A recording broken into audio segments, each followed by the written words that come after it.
Hello. In this episode of Hip Hop Collaboration 101, we're going to be looking at digital audio workstations. Before we got started, I wanted to share with you some of the workstations I've worked with over the years, just so you can get an idea of how my perspective was shaped. So I started with the Tascam 414. It's an analog system. It used to work with cassette tapes. I actually bought one probably within the last 10 years at least, just so I still had it. I've got over 300 songs recorded with that thing. It's like the first recording medium I had. Next was the Ensoniq ASRX for beat making. I still have that too. I haven't pulled it out in forever, but it does have some great sounds. And my sound engineer was telling me I should um, digitize some of those and use them in some of my new stuff. Then it was Cool Edit, and honestly, for most of what I've been doing, Cool Edit would suffice. I mean, I think that's now Adobe Audition, but that was perfect for laying lyrics and recording over instrumentals, all that stuff. Cool Edit, I love that program, and yeah, it was great. So then the Roland BR1180, that's when I could first burn my CDs. You used to put the stickers on the CDs. But yeah, that was a cool system. I donated that to some organization. Audacity, Adobe Audition, and Logic Pro X. And I still use all three of those. So those are the workstations and systems that kind of shape my perspective. Let's have a conversation.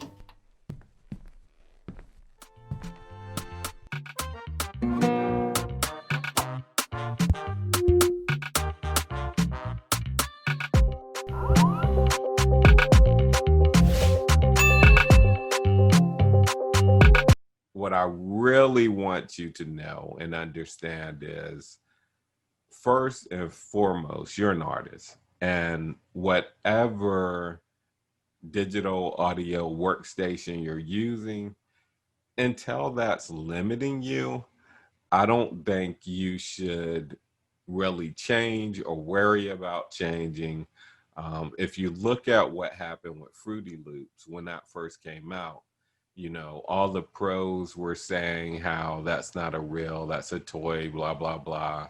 And then all of a sudden, all these albums are being made in Fruity Loops.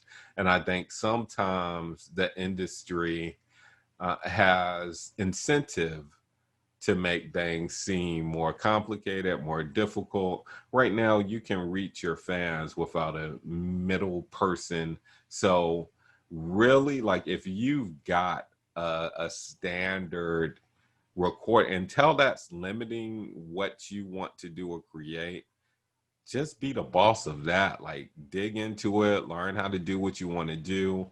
And if it gets to the point where you have an idea and this doesn't let you do it, either invent the way to do that or find a system that will allow you to do that. But until you reach that point, I don't think you should be chasing the latest fad.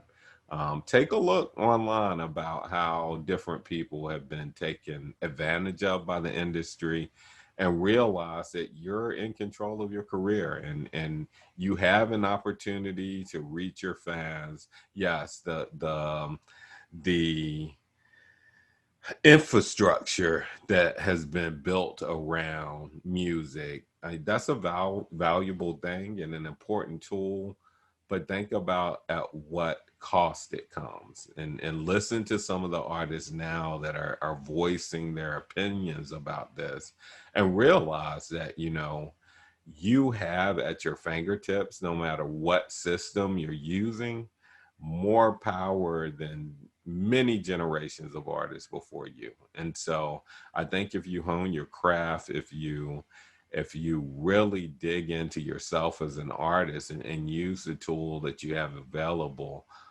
rather than chase the next best thing or what the pros are using, I think you're going to be better off. Now, with that being said, we're always going to talk about how to do what we're doing in Audacity.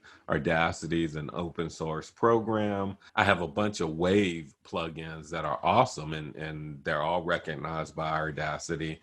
Now, I've never tried to master anything in this, and I don't do mastering. Like I always get other people to do that. But I am planning on, really digging in and seeing how far we go. I'm working with a lot of artists right now. I may find one and just say, hey, let's work on a project. Let's put up some tutorials. Let's see how far we can take this, and maybe actually make a product that we put out all done on this open source platform. Now we will probably, if we do that, we will probably use some paid for plugins, because it's hard to focus on that when I have these tools. Like I've got Adobe Audition still.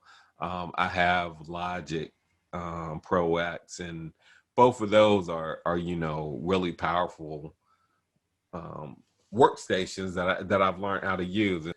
So to jump back, step away from all those tools and all that power, and kind of scale back and work with Audacity, it's a little challenge, but it may help me, sharpen up on some fundamentals, definitely get my creativity going. I kind of like the thought of it. And so I think if I find a partner in that, that's something we might try to pull off.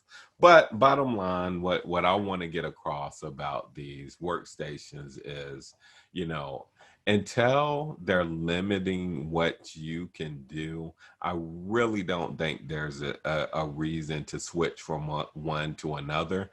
The 10 years I was recording with Mirrors of the Mind, I was using Cool Edit, Adobe Audition, and honestly, for what I was doing, Audacity would have surpassed my needs. So look at what you need, look at what you're trying to perfect, and don't be driven by the market and people telling you this is the latest thing, or this is more powerful, or this is what the pros are using. You switch only based on need. All right. And Audacity, honestly, for 99% of you, I think will serve your purpose, especially with a few plugins. But we're going to see. Like, I'm going to test that out myself. Welcome aboard. Let's get to creating.